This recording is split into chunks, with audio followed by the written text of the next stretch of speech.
Hey friends, this is Joseph Maynor. So what I want to do in this video is I just want to give you guys a little bit of commentary that I've observed or noticed in the last couple of weeks, as we've been kind of, working together. I consider it to be a big community, right? I consider everything to be a big community. I know a lot of people don't, but, from my perspective, everything is a big community. So I learned from everything. So what I want to do in this video is I just want to give some insights that basically I've come to in the last few weeks. The first insight is that spirituality is something that, you have to wrestle with yourself. There's going to be communities out there, there's going to be people out there that are going to try to tell you that they're right and you're wrong and so on. But you have to be able to come to some kind of a grounding for yourself. We might call this truth with a capital T for you. Because without this, you're going to be dependent on somebody else's opinion. You're going to be dependent on power politics. You're going to be dependent on ego. You're going to be dependent on all kinds of other things. You're not going to have a sense of self-sovereignty or self-grounding. All right. So that's what truth with a capital T ultimately, the function of it is, not necessarily what it constitutes in experience. But the function of it is that on some level, now notice I'm saying on some level. On another level, you're going to have to reject this, but you have to get it before you can leave it. So you need to be able to honor something within yourself as immutable or unchanging, to be able to be like a pillar in existence. Otherwise, you're just going to be eaten up by there's going to be people who are going to tell you this, but it's going to be later on down the line. So my view is until you have absolute truth within yourself spiritually, I don't care whether it's through religion, whether it's through Advaita Vedanta, whether it's through Zen, I don't care what it's through, but you need to have some sense of absolute truth within yourself. That's what truth with a capital T is. And so when I say truth with a capital T is a prerequisite to love, that's what I mean. It could be through Islam. It could be through Christianity. It could be through your loyalty to a sports team. It could be through your loyalty to Texas. It could be through your loyalty to California. You know what I mean? So your loyalty to Donald Trump, whatever it is, the truth with a capital T for you is going to be, what you sit up under and defend. And this is what a lot of spiritual people don't want to realize, is just how political your spiritual beliefs are. Right? See, because you don't really have a full understanding of ego. You don't acknowledge persona. You don't acknowledge ego. And so you don't see that the very people who are trying to hide away from and purify themselves from politics are playing the deepest form of politics there is. Everything is politics, right? I mean, on some level. So notice how I'm saying on some level. So there's nuance to all this discussion. But when I say on some level, right, that's to be acknowledged. You can't just say there's no separate self. You can't just sit back and pretend like you don't react to anything online, or that you're some kind of you can't just sit back and pretend like I know more than you do because I say I know more than you do. Right? That's just not the way it works. And in addition, you can't just presume to be correct because you're rationally correct or experientially correct. Okay, well, that could be right now, but maybe not in the future, obviously. So what I want to do in this video is I want to show where the cleavage point is between truth and love and between love and beauty, and why these have to occur in a stack, in my opinion. Because you can't really have love without a sense of grounding in truth. You can't really have beauty without a sense of love, right? If you have creation without a sense of love, I mean, you could literally create anything and think that that's good. Well, it's not good from a love perspective, and it's not good from a truth perspective, but you don't care because you're just concerned with creation. Well, that's a trap. That's an excuse, actually, for you to create something nefarious and have a kind of justification behind it. Like, well, creation is a value. Well, yeah, not entirely on its own. Right? It's not that truth and love and beauty are a whole necessarily. But it's that how can you achieve a higher love without achieving a higher truth? How can you achieve a higher beauty without achieving a higher love? And there's going to be like ways that these diverge, but I'm just saying, like, the ego is going to do this though, and especially the corrupted ego or the triggered ego, right?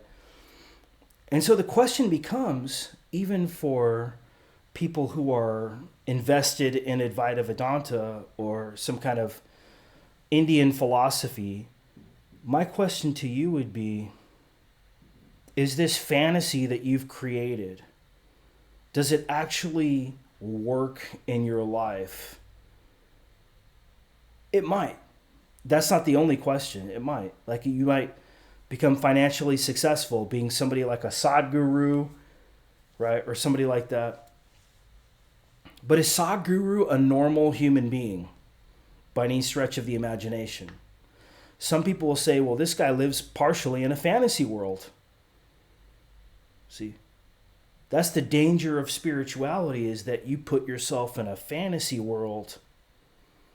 And this is why truth is so very important, even in spirituality, is the at least the perception of the avoidance of being in a fantasy world. But it's the very people that fear being in a fantasy world that end up becoming in a fantasy world. Isn't that weird? Right? It's what you fear that you create, because you're defending against something that's in your shadow. So, for example, you create exactly what you fear, ironically. And this is why trauma is so very important, to get underneath what your traumas are, because until you understand what your traumas are, you're going to keep creating that trauma over and over and over again. And why do you do this? Because you're going to put whatever the demon was in your shadow, and you're going to create a persona that is about fighting that demon. And you're going to transmit that to other people, and other perceptive people are going to pick up on that. They're going to see, oh, this person doesn't like this particular thing. And if they want to attack you, that's exactly how they're going to attack you, right? Is realizing exactly what's in your shadow. They're going to attack you. They're going to trigger you to try to cause you to grow, right? In the best intent, but intent even is fleeting. Nobody has good intent all of the time. This is the thing about ego. Like, if you don't even get to the point where you recognize ego, you don't realize that, like, the only people who really have good intent toward you are people that are bought into your social network for some reason. And people that aren't trying to challenge you. So this is where, you basically kind of become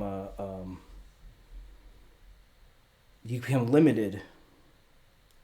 See, this is why some people will say, ayahuasca is actually a really important psychedelic for this reason.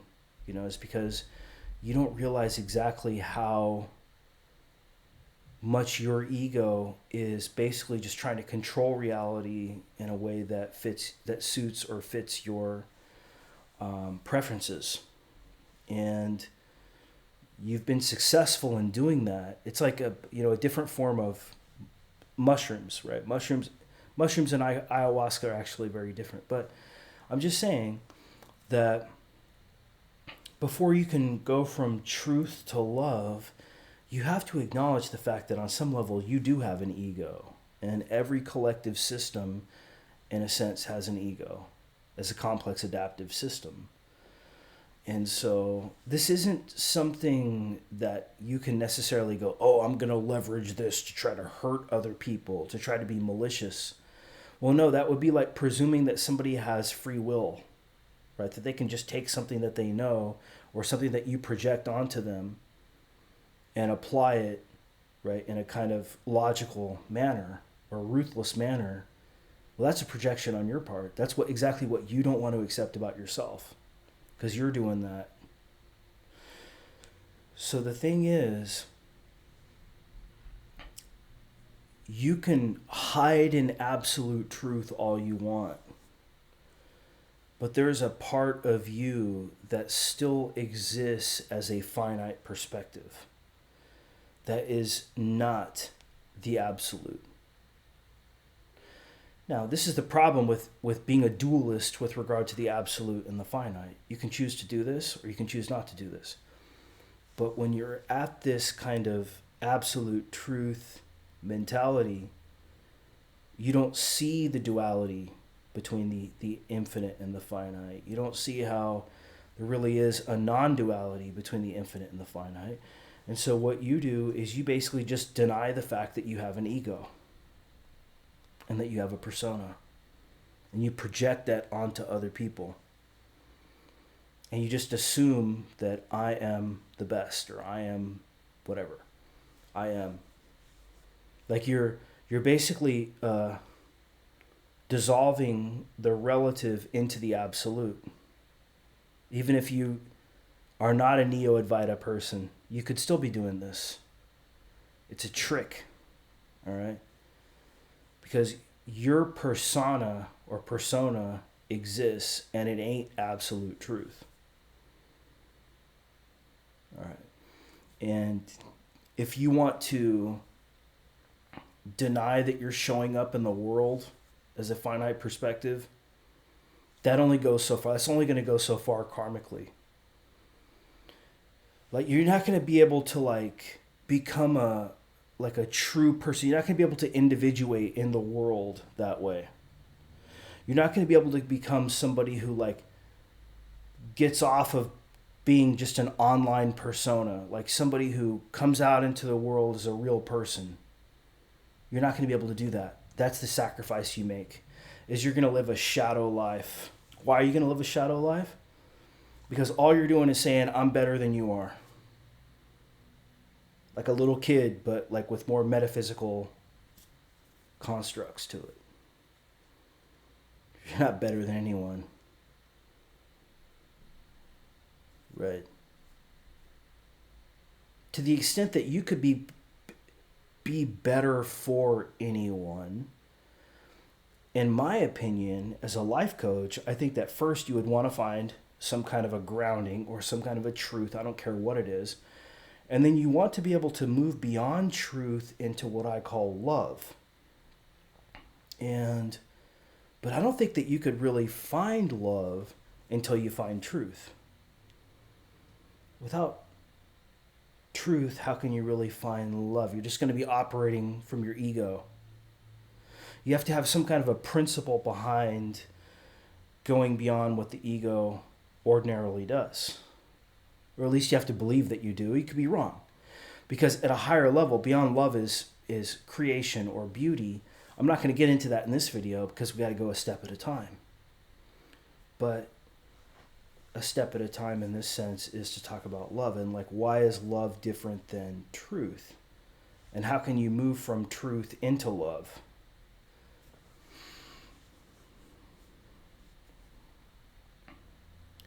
Well, I think from a philosophical perspective, I think the first thing you would have to acknowledge is that you have an ego.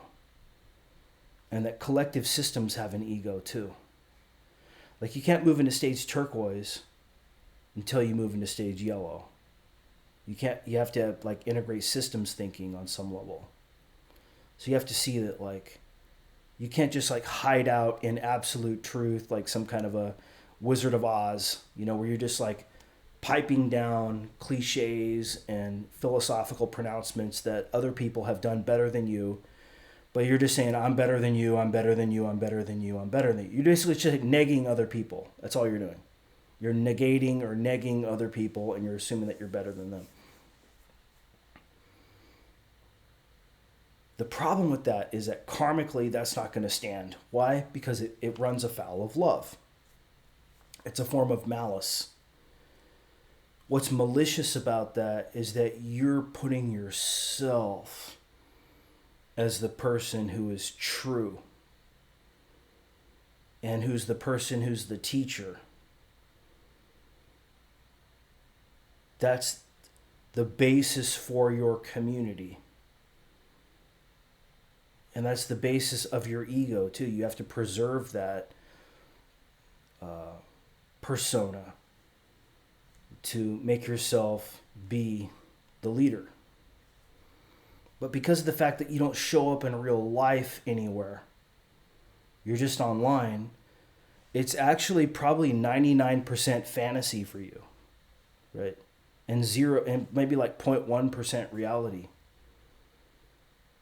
See, this is the problem with online, is that nobody knows your name.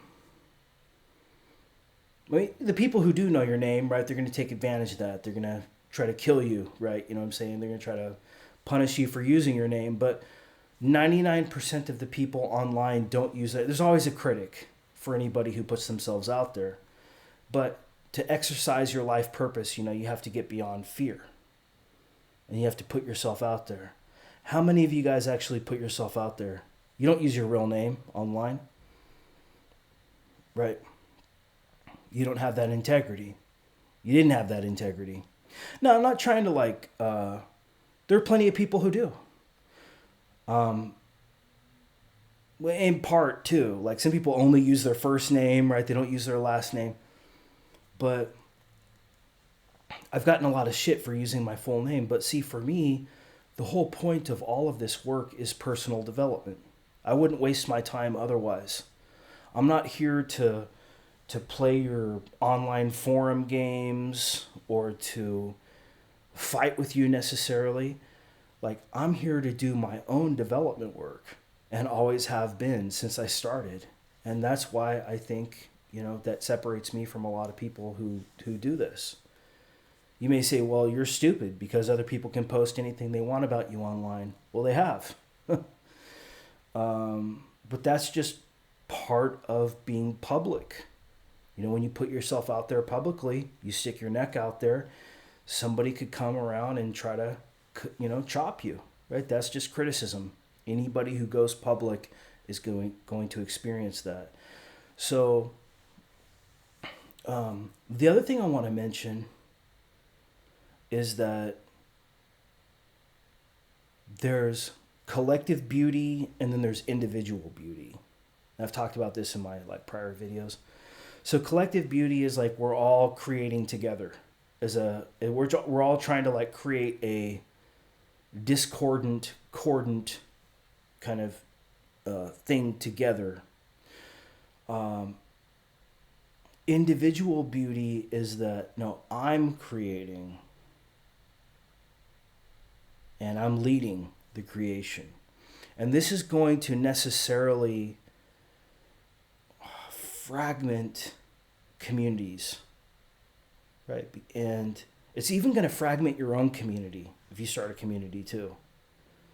So not only do you have to be accepting of the fact that people have different truth, people have different senses of love, people have different senses of beauty, but you have to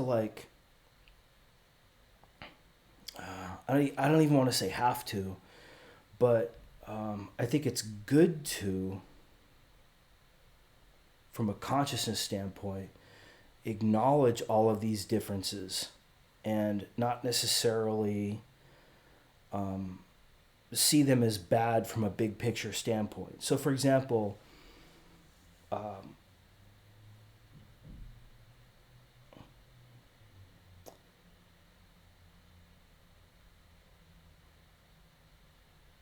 on some level, everything that's happening is good, which is like a feminine truth standpoint. Everything that's happening is good. From a masculine truth standpoint, it would be something along the lines that consciousness exists and I am consciousness. But the problem with these is that they're both very dismissive of the relative or the human or the finite. And this is why I propose that, like, after you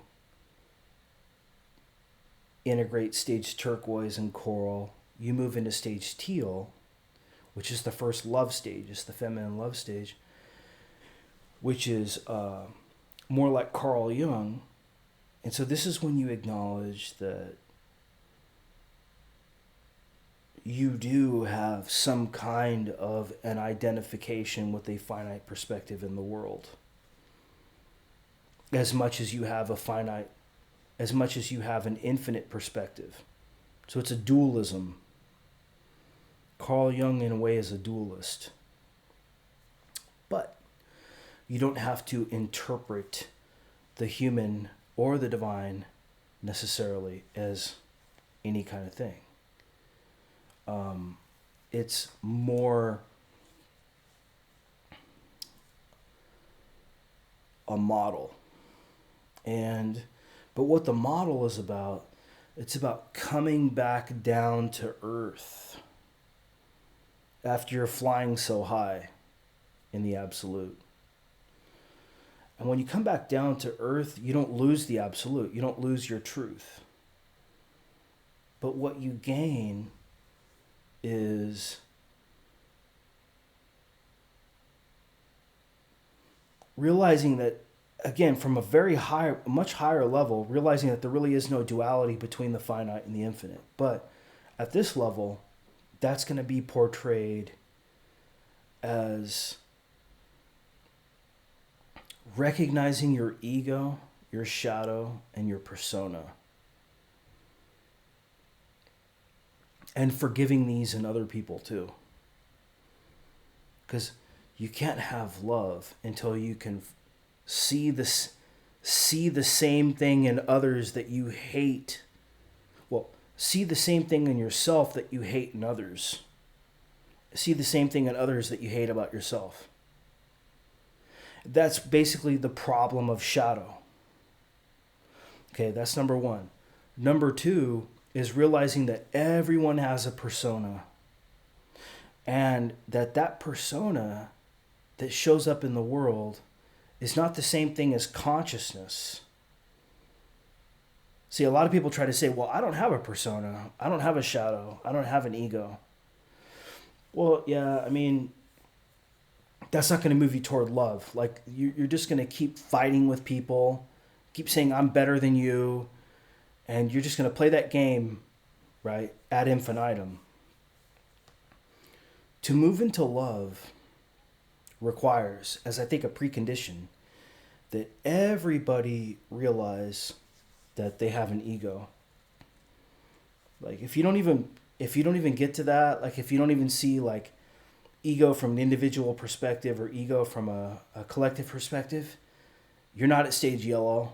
There's no way that you're ever going to be at stage turquoise or stage coral. So if you don't have a paradoxical mind on some level between you and you, right, then I just think that you're actually the one who is incredibly stubborn and ignorant. You can do that. I'm just saying, like, you're projecting that onto other people sometimes with these spiritual teachers. They do this. And basically what they're doing is they're projecting their shadow out onto other people. For some reason, they are stubborn like a mule. The most stubborn like a mule. Why? Because it serves them to be that way. I know more than you do. I'm the leader. I All they have to do is just continue to say, I'm better than you. I'm better than you. I'm better than you. But that's like a little kid. A little kid could do that. They're just doing it from like a more metaphysical perspective. So when you see that, you say to yourself, oh man, I really want to help this person, right? And like so many people have tried to help this person, and this person just doesn't get it. And you know, the fact that I'm saying this to you guys, I'm gonna bite the bullet here, and I'm gonna say I do this too. I've done this too. You know, I've basically taken the position that I'm better than other people, and other people have done that to me too. Like we all do that to other, you know, saying systems do that to other systems. But I'm conscious that this is just the way Maya works. It works this way. It's a conflict. And it's not aiming toward your ego glorifying itself by any measure. See? But I think there is a way to move from, just to keep it kind of concrete, I think there is a way to move from truth to love in the sense that you can realize on some level, okay, you assume everybody has access to absolute truth. Whether they do or not is your own kind of issue. That's your own question. But what you can do is you can realize that love is about realizing that all of us are different, and what we really value in love is somebody who creates a community that is accepting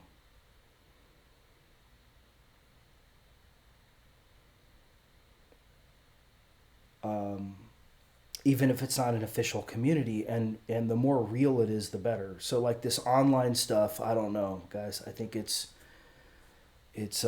really a large part of it is fantasy, because you're not even really like showing your real face. You're not even showing your real name. You're not telling anybody who you are. You're not really like showing up in the real world, yet you're commenting on all these like really heavy issues. That's pure fantasy. Like the worst mistake you ever made was starting an online community. And why did you do that? To make yourself look special. And I'm not saying that's bad. I mean, in the modern world, I mean, there's a combination. You know, if you're in a business mindset, you're trying to make a living. You know, the online world is very important. But I'm just saying, from like a personal development perspective, that may have been your biggest mistake ever. Is restricting yourself to this kind of online persona. Because this isn't who you are. And you can hide away from that somehow, you know, and spiritually bypass in a variety of different ways, but you're living in a fantasy world. And you may say to yourself, well, Joseph, there's really no difference between a fantasy and reality. And I will say, well, yeah, yes and no. Like if you go off by yourself for enough time, you'll realize that individual ego is very different than collective ego. It's less complex. So even though you're deluded individually, you're not as deluded as you are when you're in a collective ego, for sure.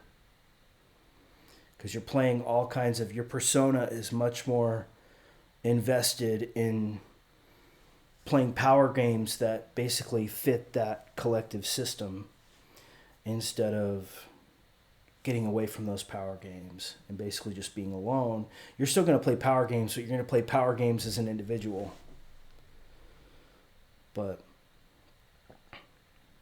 the reality is that, you know, things are, your life is just going the way that it is. And I still believe as a life coach that it's important to have principles and a plan and a perspective. Those of you who disagree with that, you're going to see me as having like this narcissistic ego or something like that, right? So But that's just the price that you pay for putting yourself out there as a coach. So what I wanted to do in this video is basically just be fair to everybody. So, and fair to basically what I've gone through in the last couple months. And hopefully there's something in this video that, gave you some kind of a tip, or maybe like